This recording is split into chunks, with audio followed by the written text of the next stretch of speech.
This season's been a fun one.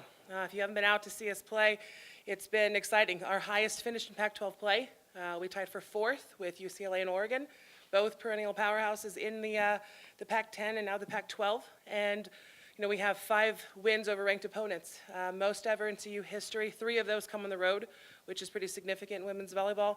Our draw was announced last night, and we are staying close to home. We are going up to Fort Collins for the first and second rounds. CSU is going to be hosting us, as well as 2 other in-state teams, Northern Colorado, who won the Big Sky, and University of Denver, who won the Summit League. So, it's a regionally based bracket. It was kind of what we expected, and we're excited. And I think it's really a great thing for the sport, especially in the state. There are a lot of young girls and high school prep and club volleyball players that can come out and watch really high-level volleyball now. We've got 4 in-state teams. I don't know, you've got to check with Linda or Dave on this. I don't know if it's happened before.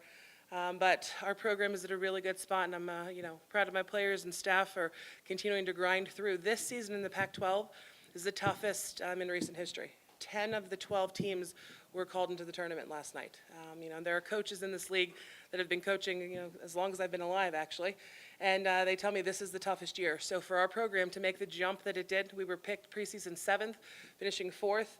To do it is a feat in its own right, but to do it this year with as difficult, as challenging as these opponents were, I think it's something that I want to make sure that I let you guys know that we take a lot of pride in. And we're ready to go for this weekend. We'll start play Friday afternoon at 4:30, and Northern Colorado is our first round opponent. So I'll answer any questions you have and provide any other details I can help with. Aside from better players, what made this year for you guys different than the previous years and really elevated you? The leadership on our team. I have 2 captains, Taylor Simpson, Colorado native, and junior Nicole Edelman, who's actually a Boulder native. They're 2 of the most competitive kids I've ever coached. And really, when they got to this program, we were at the point where we were getting better. We were getting looks from, higher level recruits, more highly touted recruits. But it takes 1 or 2 players like that come in to win a championship because they're the ones that'll be on the floor. Coaches can't win them. We're not the ones out there competing. We're preparing them. We're assembling the program. We're making sure that we're teaching them the game at the right level, and we're making sure they're disciplined and that we take care of them physically. But it's really when you have a couple players on the team in our sport that decide this is the year, this is the time to do it.